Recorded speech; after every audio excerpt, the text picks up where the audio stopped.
அனைவருக்கும் வணக்கம். இது யூகேவி தமிழா. கல்வி சம்பந்தப்பட்ட தகவல்கள நம்ம சேனல்ல தொடர்ச்சியா குடுத்துட்டு வரோம். அதே மாரி ஒரு 12ஆம் வகுப்பு முடிக்கக்கூடிய மாணவர்கள், அடுத்து என்ன படிக்கலாம்? எங்க படிக்கலாம்? எப்படி படிக்கலாங்கிற கான்செப்ட்ட பேஸ் பண்ணி வீடியோஸ்ங்கிறது குடுத்துட்டு வர்றேங்க. நம்ம இந்த ஜேஇஇன்னு சொல்லக்கூடிய ஜாயிண்ட் என்ட்ரன்ஸ் எக்ஸாம் சம்மந்தப்பட்ட தகவல்கள தொடர்ச்சியா குடுத்துட்டு வரோம். இப்ப ஜேஇஇக்கான செஷன் 1க்கான அட்வான்ஸ்டு இன்டிமேஷன் ஸ்லிப்ங்கிறது நம்மளுக்கு வந்து ரிசீவ் ஆயிருச்சு. நெறைய பேத்துக்கு 21ஆம் தேதியே போட்டு வந்திருக்குங்க. ஸோ இந்த 21ஆம் தேதி நடக்கக்கூடிய எக்ஸாம்ஸ் வந்து பார்த்தீங்கன்னா, ஆன்லைன்ல தான் நடக்க போகுது. இந்த ஜேஇஇ எக்ஸாம்ங்கிறதே வந்து பார்த்தீங்கன்னா, முழுக்க முழுக்க ஆன்லைன் பேஸ்டு எக்ஸாம். இத வந்து கம்ப்யூட்டர் பேஸ்டு டெஸ்ட்ன்னு சொல்லுவாங்க. பட் இன்னுமே தமிழ்நாட்ல நெறைய மாணவர்கள் வந்து பார்த்தீங்கன்னா, இந்த எக்ஸாம ஆன்லைன்ல எழுதி பிராக்டிஸ் பண்ணவே இல்ல. மார்க் டெஸ்ட் வந்து பார்த்தீங்கன்னா, பெரும்பாலும் என்ன பண்றாங்கன்னா, இதுவரைக்குமே ஆஃப்லைன்ல தான் பண்ணிட்டு இருக்கிறாங்க. கொஞ்சம் பெரிய ஸ்கூல்ஸ், இல்ல கொஞ்சம் பெரிய கோச்சிங் சென்டர்ஸ் மட்டும் தான் என்ன பண்ணியிருக்காங்கன்னா, இதுவரைக்கு அவங்கள வந்து ஆன்லைன்ல வந்து அந்த எக்ஸாம் ஜேஇஇ எக்ஸாம் எப்படி நடக்குமோ, அதே மாரியான மார்க் டெஸ்ட்ட வந்து நடத்தி பண்ணிட்டு இருக்கிறாங்க. பட் இன்னும் பெரும்பாலான மாணவர்கள் வந்து பார்த்தீங்கன்னா, ஆன்லைன்ல எப்படி அப்பியர் ஆகணும்னு தெரியல. இந்த ஆன்லைன்ல எப்படி சார் வந்து ஃபர்ஸ்ட் கொஸ்டின செலக்ட் பண்றது? இல்ல அடுத்த கொஸ்டின் எப்படி செலக்ட் ஆகுது? நம்ம ஆன்ஸர் டிக் பண்ணிட்டோமான்னு எப்படி தெரியுது? இன்னும் நெறைய பேத்துக்கு அந்த புரிதல்ங்கிறது இல்லைங்கிற மாரி நெறைய மாணவர்கள் மற்றும் பெற்றோர்கள் சொல்றாங்க. ஏன்னா எல்லாருனாலயுமே எல்லார்கிட்டயுமே வசதிகள் இருக்குன்னு சொல்ல முடியாது. எல்லாருனாலயுமே வந்து பார்த்தீங்கன்னா, நம்மளால வந்து பெரிய பெரிய கோச்சிங் சென்டர்ஸ்லயோ, பெரிய ஸ்கூல்ஸ்லயோ சேர்ந்தெல்லாம் படிக்க முடியாத சூழ்நிலைகள்ல இருக்கக்கூடிய மாணவர்களும் இருக்கிறாங்க.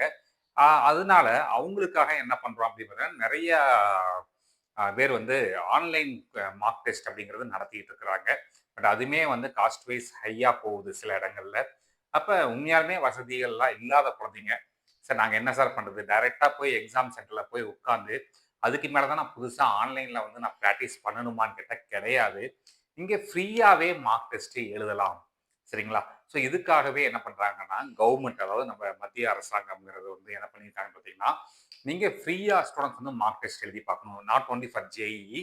All kind of the entrance எக்ஸாமினேஷன்ஸ்க்கு வந்து பார்த்தீங்கன்னா, நம்ம வந்து ஃப்ரீயா என்ட்ரன்ஸ் எக்ஸாம் எழுதி பாருங்க. மார்க் டெஸ்ட் எழுதி பாருங்கன்ட்டு ஒரு ஆப்ஷன் குடுக்குறாங்க. இத எப்படி பயன்படுத்திக்கிறது அப்படின்னு பார்த்தீங்கன்னா, என்டிஏ அப்படின்னு சொல்லிட்டு ஒரு வெப்சைட். இன்னைக்கு இந்தியாவுல இருக்கக்கூடிய பெரும்பான்மையான நுழைவுத் தேர்வுகள வந்து நடத்தக்கூடிய அமைப்பான நேஷனல் டெஸ்டிங் ஏஜென்சி, தமிழ்ல தேசிய தேர்வுகள் முகமைன்னு சொல்லுவாங்க. ஸோ அவங்களோட அபிஷியல் வெப்சைட்ல பார்த்தீங்கன்னா, மார்க் டெஸ்ட்னே சொல்லி அவங்க குடுக்குறாங்க. இதுல ப்ரீவியஸ் இயர்ஸோட கொஸ்டின் பேப்பர்ஸ்லாம் லோட் பண்ணி வச்சிருக்கிறாங்க. அத நீங்க எழுதுறது மூலமா ஒரு எப்படி ஒரு ஆன்லைன் எக்ஸாம் நடக்கும். அந்த ஆன்லைன் எக்ஸாம்ல நீங்க வந்து அ அதாவது ஆன்ஸர வந்து செலக்ட் பண்ணிட்டீங்களா? பண்ணலையா? இல்ல எப்படி அடுத்த கொஸ்டினுக்கு போகும்? நம்பளா வந்து நெக்ஸ்ட் குடுக்கணுமா? இல்ல ஆட்டோமேட்டிக்கா போகுமா? இது மாரி எக்ஸாக்ட்டா ஒரு ஜேஇஇ எக்ஸாம் எப்படி நடக்குமோ, அதே மாரியான மார்க் டெஸ்ட்ட வந்து ஆன்லைன்ல எழுதி பார்க்கறதுக்கான ஒரு ஆப்ஷன்ஸ்ங்கிறது இருக்குங்க. இத சரியான முறையில பயன்படுத்திக்கிட்டு ஏன்னா புதுசா போய் நான் வந்து ஆன்லைன்ல இப்பதான் ஃபர்ஸ்ட் எக்ஸாம் எழுத போறேன்னா, நெறைய குளறுபடிகள் ஏற்பட வாய்ப்பு இருக்கு. நெறைய டவுட்ஸ் இருக்கும். அத கிளிக் பண்றதா? இத கிளிக் பண்றதா? நல்லா நீங்க சொல்லலாம். சரி நான் வந்து இன்டெலிஜென்ட்ன்னு சொல்லலாம். நான் நெறைய எனக்கு நாலேட்ஜ் இருக்குன்னு சொல்லலாம். பட் சடனா போய் ஒரு சிஸ்டம் முன்னாடி உட்கார்ந்து கொஞ்ச நேரம் அந்த ப்ரொசீஜர்ஸ்லாம் புரிஞ்சுக்கிறதுக்கு கொஞ்சம் டைம் எடுக்கும்.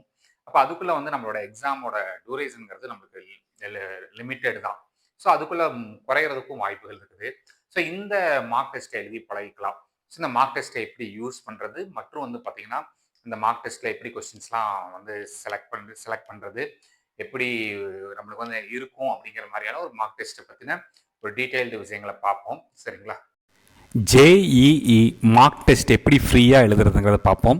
ஸோ இதை எப்படி ஃப்ரீயாக எழுதலான்னு பார்த்தீங்கன்னா nta.ac.in அப்படிங்கிற இந்த அஃபிஷியல் வெப்சைட்டான நேஷ்னல் டெஸ்டிங் ஏஜென்சியோட அஃபிஷியல் வெப்சைட்டு போய்க்கோங்க. இந்த அஃபிஷியல் வெப்சைட்டில் பார்த்தோம் அப்படிங்கிற பட்சத்தில் இந்த இடத்துல கீழே மார்க் டெஸ்ட்னு கொடுத்துருப்பாங்க. ஸோ இந்த மார்க் டெஸ்ட்டை நீங்கள் கிளிக் பண்ணுறது மூலமாக உங்களுக்கு செப்பரேட்டாக ஒரு விண்டோ ஓப்பன் ஆகும். ஸோ இந்த விண்டோவில் போயிட்டு நீங்கள் வந்து என்ன மாதிரியான நுழைவுத் தேர்வை எழுதி பார்க்க விரும்புகிறீங்க அப்படிங்கிறத சொல்லலாம். ஏன்னா இந்த என்டிஏங்கிற அமைப்பு வந்து பார்த்திங்கன்னா நிறைய என்ட்ரன்ஸ் எக்ஸாம்ஸ் நடத்துகிறாங்க. ஸோ அதனால இது மாதிரி பார்த்திங்கன்னா நிறைய என்ட்ரன்ஸ் எக்ஸாமுக்கு எழுதி பார்க்குறதுக்கு நம்மளுக்கு மார்க் டெஸ்ட் கொடுத்துருப்பாங்க. இதில் நம்ம வந்து எழுத போகிறது ஜேஇஇ மெயின் அப்படிங்கிற ஒரு எக்ஸாம் தான் எழுத போகிறோம். எழுதிட்டு நம்ம வந்து இதில் வந்து என்ன கேட்குறாங்கன்னா, நீங்கள் எந்த பேப்பரை எழுத விரும்புகிறீங்க, அதாவது பிடெக் பேப்பர் எழுத விரும்புகிறீங்களா, பிஆர் பேப்பர் எழுத விரும்புகிறீங்களா, இன்னும் ப்ரீவியஸான கொஸ்டின் பேப்பர்ஸ்லாம் இருக்கும்.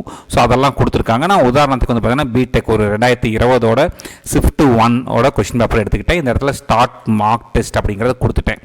இப்போ நார்மலாக இப்படி தான் உங்களுக்கு ஒரு விஷயம் ஓப்பன் ஆகும், லாகின்னு கேட்கும். ஸோ உங்களோட யூசர் நேம் மற்றும் பாஸ்வேர்டை நீங்கள் வந்து கொடுக்கணும். ஸோ உங்களுக்கு எப்படி யூசர் நேம் வரும்னு பார்த்தீங்கன்னா, உங்களுடைய பெயர், என்ன பேப்பர் எழுத போகிறீங்க அப்படிங்கிறத கேட்பாங்க. இல்லைனா உங்களோட அப்ளிகேஷன் நம்பரும் அப்ளிகேஷனோட பாஸ்வேர்டையும் மேபி பரீட்சையில் கேட்கறதுக்கான வாய்ப்புகள் இருக்குது. ஸோ இப்படி தான் லாகின் கொடுக்கணும்.